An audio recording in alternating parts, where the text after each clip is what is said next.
But cake because, two things. Number one, it's all about family. And my mum makes the same exact cake and has done it for 2 years now for my son on a weekly basis, every single week.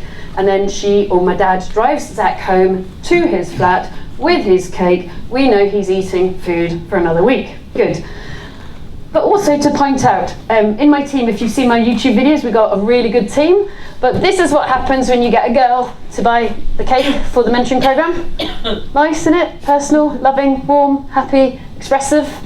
And this is what happens when you get a bloke to buy it. It's accurate.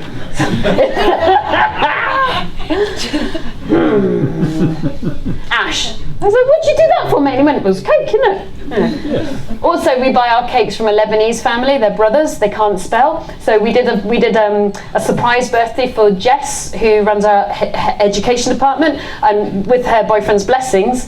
And Jess and her boyfriend have just done a joint venture with us, and they just made a lot of money. We all snuck into the house, and I also know how many balloons fit into a car now. You know, the helium one. So we snuck in, and then we did the big cake reveal. And it said, "Happy birthday, Boo Uffle, Jess." Because they're Lebanese, they can't spell. Or rather, English is not their first language, sorry. Yeah.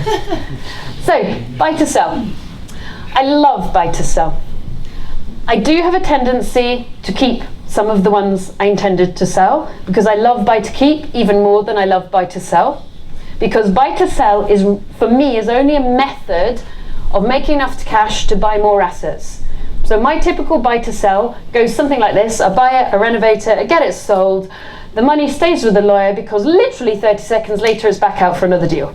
Because really assets are your long-term wealth. However, buy to sell in this rising market, with the politics the way they are, with the economy the way they are, with the interest rates as low as they are, with the lack of supply and demand, is booming. And guys, you have to get in.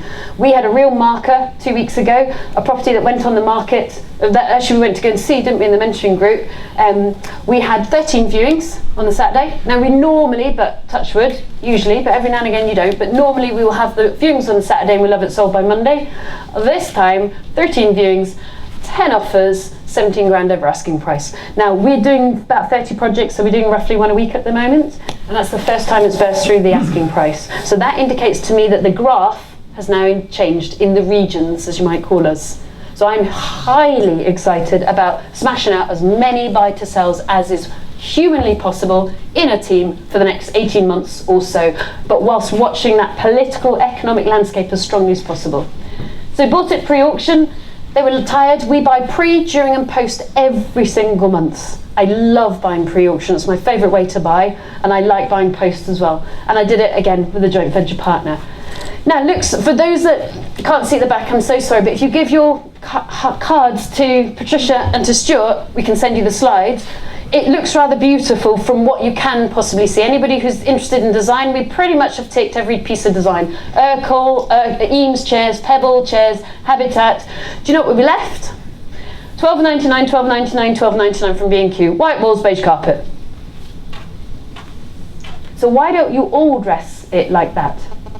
Every single buy to sell I do, they ask me, can I buy your furniture? No, because it's far too much staff time to put that furniture together. But we are doing white walls, beige carpet, dressed like a magazine. And if you see any of our stuff online, and we put a lot online because we want to help folks, our photos are beautiful. I mean, our photos are stunning. Do you know how much it costs for a photographer? 200 quid. And a morning. And we are usually on buy to sell. I have an interesting little focus. In a recession, because profit is a function of time and money. So in a recession, I want to be the highest per square foot that year. Why? Because I know I'm going to be waiting for the sale.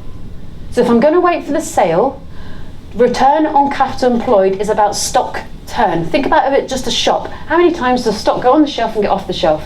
And I used to be a retailer. I used to run a chain of fair trade shops that I started when I was 22 for 7 years before I decided to get a job to make sure I had some skills, which I had 4 jobs, which was always the plan, and I'm completely unemployable and can't even find my CV now, which is delicious.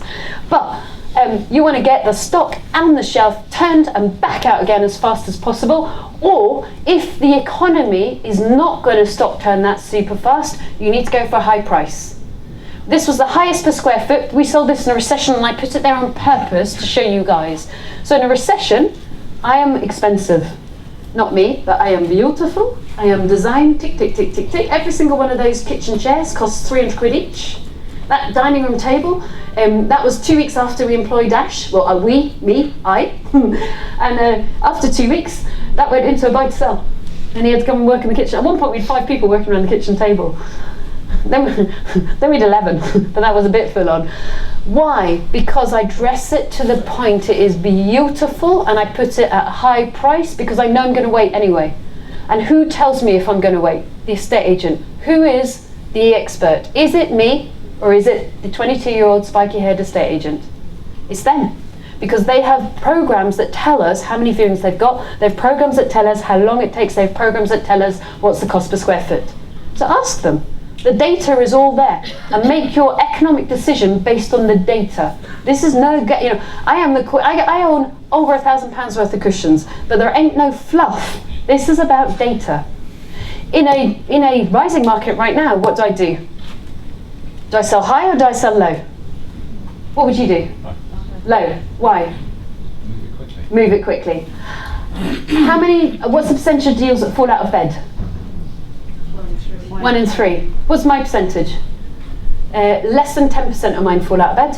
Why? Because if I'm putting mine on, it's the most beautiful house in the area, but it's 500 quid, 750, maybe £1,000 cheaper than everybody else. Do you think I'm going to get the pick of the buyers? So I make sure that their situation is brilliant, because if it doesn't fall out of bed, then nobody's spending any more money on bridging cost. So actually, over the piece, you're making more money, even if you give them 500 quid. It's cheaper by 500 quid. No big deal. No big deal at all.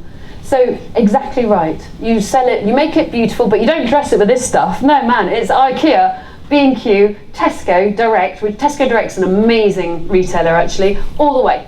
And the reason Tesco Direct is amazing is because they got their delivery, and you're speaking to somebody who needs beds delivered on time. I don't have time to chase a pair of curtains. They have to be delivered on time. So, where do we get those deals? We've talked about estate agents. We do a lot of off-market as well. Particularly, we scrape landlords. So, does anybody use Upwork? We're employing teams in Sri Lanka, India. For them, it's a very good price. And this is coming from somebody who used to run a fair trade business. For us, it's a very good price. It's around £2.56 an hour to do manual data scraping to find landlords to text them out. However, you do have to set some ground rules. My man in India this morning, as wonderful as he is working with him, he sent, thank you, we also scrape our tenants, and I don't have any voids, and we're very proactive with our rentals. Why? Because we scrape the tenants and then we text them out. Are you or your friends looking for a room? Just deviating off here. So when we text it out, I got a room to rent.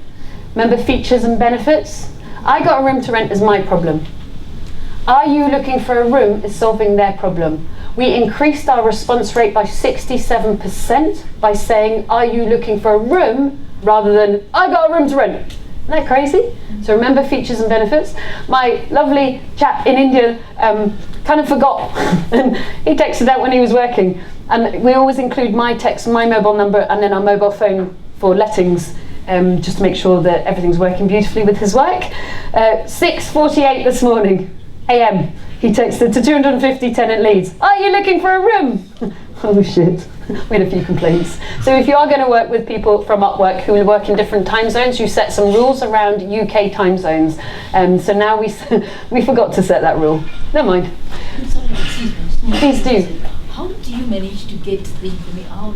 Where do they get information? For landlords or for tenants, or shall I tell you both? Landlords, it's Gumtree. So what was the question? The question is, how do you get the information? So when we scrape for tenants, I just do not have voids. I don't have voids. The tenants, it's easy room, mate, spare room, and Gumtree. And landlords, it's easy room, mate, spare room, and Gumtree. Oh, right. Sorry, Gumtree? Yes. And landlords, you just scrape into a database, and then you need somebody based in Britain to phone them up and find out if they're landlord or letting agent, just to make sure. And tenants, you scrape them, we put them into our database. My team calls them twice, and our chap in India texts them 4 times. So he texted them at 6:45 this morning, and then he texted them again at 12:30 going, I'm very sorry, Susannah. Oh, don't worry about it, it's quite funny. And the database of all these names, you get it from Gumtree. Gumtree, Easy Roommate and Spare Room. Easy. Yes. And we get him to scrape 50 tenant names a day, and we get 500 landlord names a month. And it's really simple, isn't it? And that's only Bristol? Does that Oh yeah, only Bristol. Yeah, just set up a system for it. Yeah, Upwork. And so this is for the UK only, the information is there only for UK. You just create your system, create the task, write a small operation manual, create a little Excel spreadsheet database, and employ people to do it and test them out. See who's good, see who's not so good, stay with the people who are good. Lovely. Because why would you want to do that yourself after you've tested out the system? A good book to read there is The E-Myth by Michael Gerber, which you knew I was going to recommend. I think it's a fantastic book.